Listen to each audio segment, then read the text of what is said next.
Permendagri nomor 6 tahun 2021 tentang teknis pemberian gaji dan tunjangan P3K yang bekerja pada instansi daerah.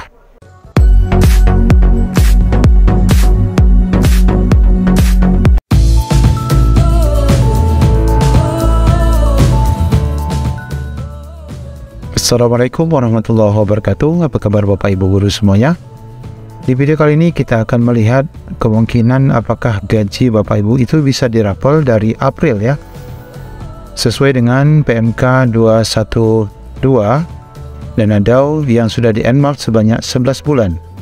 Nah, untuk menjawab hal ini nanti kita akan mengacu pada aturan Permendagri nomor 6 tahun 2020. Ayo simak Bapak Ibu, informasi ini penting, semoga saja memberikan pencerahan bagi kita semua. Untuk info lengkapnya, ikuti video ini sampai selesai. Nah, apakah gaji P3K 2022 akan dirapel? Yakni dibayar dari April 2023. Karena ini adalah 11 bulan Bapak Ibu sesuai dengan PMK 212. Nah, untuk menjawab ini Bapak Ibu, kita akan melihat aturan yang diterangkan di dalam Permendagri nomor 6 tahun 2021 ya Bapak Ibu. Ayo kita simak satu persatu. Nah, di sini Bapak Ibu, sebagaimana kita ketahui, gaji dan tunjangan P3K 2022 dan 2023 ini sudah ditetapkan oleh pemerintah. Di mana kita ketahui semua ini tertera secara rinci di dalam edaran Permenq nomor 212 PMK 07 2022 yang lalu. Kemudian kita ketahui juga bahwa dari hasil pemaparan di dalam Permenq PMK itu, bahwa untuk P3K tahun 2022 di sana ada alokasi 11 bulan Bapak Ibu, yakni mulai dari bulan April sampai dengan bulan Desember 2023. Jadi gajinya bagi rekan-rekan yang P3K tahun 2022 tentu saja ini sudah dianggarkan dari April sampai Desember. Ada 11 bulan. Lalu ditambah dengan THR dan gaji ke-13. Kita sudah tidak singgung lagi masalah THR dan gaji 13 karena kita sudah bahas pada video sebelumnya. Nah, di sini berkaitan dengan apakah hak Bapak Ibu yang sudah diplot di bulan April ini bisa diterima oleh Bapak Ibu. Kemudian yang perlu kita ketahui selanjutnya adalah saat SK diterima, misalnya SK nanti diterima paling cepat mungkin bulan Mei atau paling cepat bulan Juni atau bulan Juli dan seterusnya. Nah, apakah gaji yang sudah diplot dari April itu dirapel Bapak Ibu? Karena dananya kan sudah ada. Ya, apakah ini akan bisa akomodir, akan bisa diterapkan oleh Pemda, mengingat alokasi dana sudah diplot di dalam Permenq 212. Nah, untuk menjawab ini Bapak Ibu, tentu kita akan merujuk pada regulasi Permendagri sebagaimana kita sebutkan nomor 6 tahun 2021. Nah, di dalam Permenq 212 PMK 07 2022 tentang indikator tingkat kinerja daerah dan ketentuan umum bagian dan alokasi dana umum ini membahas beberapa hal ya. Di sini ada rincian ya, rincian formasi untuk 2022 yang disebutkan adalah tunjangan dan gaji ini sebesar 9 bulan ditambah dengan THR, kemudian ditambah dengan gaji ke-13 di mana dimulai dari April sampai dengan Desember. Sehingga totalnya adalah 11 bulan ya, 11 bulan. Sedangkan untuk P3K 2023 alokasi gaji dan tunjangan ini sebanyak 3 bulan. Nah, ini hanya untuk 3 bulan ya. Mulai dari Oktober sampai dengan Desember 2023. Sehingga sekarang Bapak Ibu, untuk formasi P3K 2023 ini memang Pansalnas mempercepat proses agar semua seleksi penetapan kelulusan itu dipercepat agar di bulan Oktober nanti sudah bisa dimulai untuk pembayaran gaji dan pengangkatan ASN Bapak Ibu di tahun 2023 untuk formasi 2023-nya. Sedangkan untuk formasi 2022, nah sekarang kita sedang menunggu. Nah, kita akan lihat sesuai dengan aturan Permendagri, kalau misalnya ya kita balikkan sedikit, kalau misalnya Bapak Ibu menerima SK sekitar bulan Mei, bulan Juni, bulan Juli, atau mungkin di bulan Agustus, apakah gaji yang sudah disediakan sejak April ini bakal bisa dirapel? Nah, di sini kita akan lihat Permendagri-nya. Permendagri nomor 6 tahun 2021 tentang teknis pemberian gaji dan tunjangan P3K yang bekerja pada instansi daerah. Nah, kita lihat di sini Bapak Ibu, penjelasan tentang gaji dan tunjangan itu adalah di bagian ketiga, di mana di sini disebutkan syarat pembayaran gaji dan tunjangan untuk P3K diterangkan pada pasal 23. Di mana disebutkan di sini gaji dan tunjangan P3K sebagaimana dimaksud dalam pasal 7 ayat 1 itu dibayarkan setelah menandatangani perjanjian kerja. Nah, di sini sudah nampak garis besarnya Bapak Ibu bahwa gaji dan tunjangan Bapak Ibu sebagaimana dimaksud dalam pasal 7 ayat 1 dibayarkan setelah menandatangani perjanjian kerja.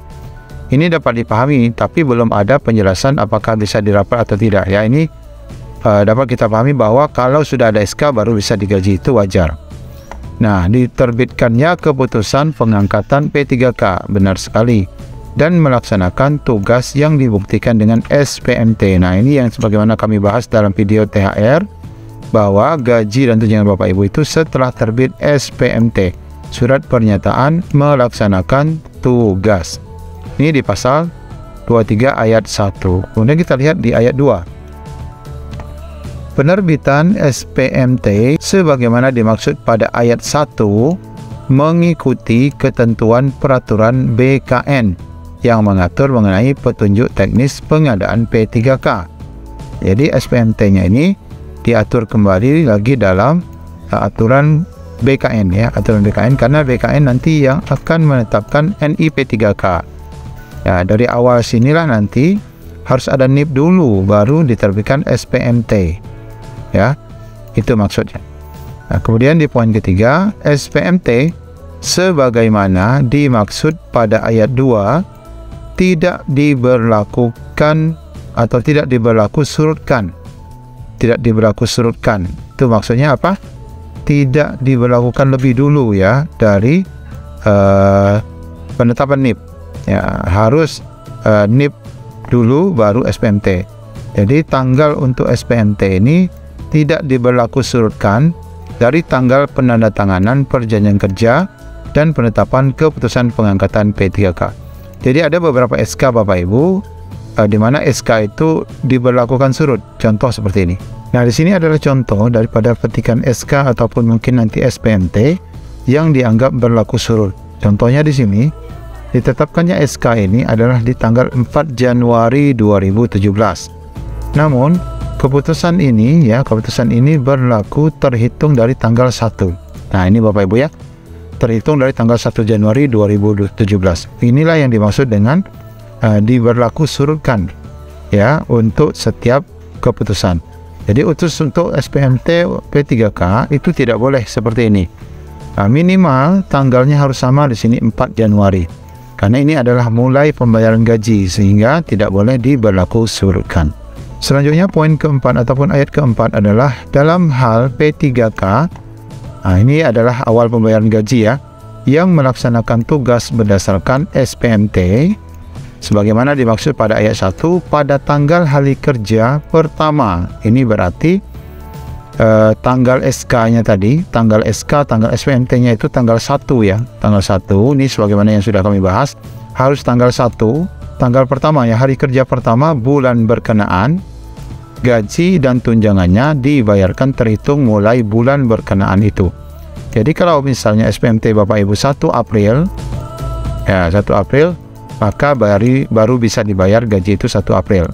Kalau seandainya 2 April, 3 April, nah sebagaimana di ayat 5, dalam hal P3K yang melaksanakan tugas berdasarkan SPMT sebagaimana dimaksud pada ayat 1, di mana tanggalnya itu adalah tanggal hari kerja kedua dan seterusnya, tanggal 2, tanggal 3 dan seterusnya. Pada bulan berkenaan, misalnya bulan April, gaji dan tunjangan dibayarkan terhitung mulai bulan berikutnya, yakni di bulan Mei. Jadi di sini sangat jelas bahwa disebutkan tidak boleh diberlaku surutkan. Dengan demikian Bapak Ibu, sehingga apabila memang SK Bapak Ibu nanti terbitnya di tanggal 1 bulan Mei atau 1 Juni atau 1 Juli, maka gaji Bapak Ibu baru dapat dibayarkan sesuai dengan tanggal itu. Sehingga dapat kita simpulkan, meskipun gaji kita sudah diperoleh dari April, maka Bapak Ibu tetap tidak akan mendapatkan rapalan gaji dari bulan April 2023. Nah, demikian juga nanti untuk rekan-rekan yang formasi 2023, dipastikan SPMT-nya apakah memang mengakomodir di tanggal 1 Oktober atau lebih cepat dari 1 Oktober, maka baru dapat dipastikan Bapak Ibu menerima gajinya secara utuh 3 bulan.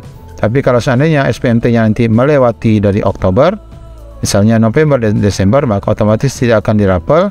Bagi Bapak Ibu yang formasi 2023, dirapel dari Oktober itu tidak bisa.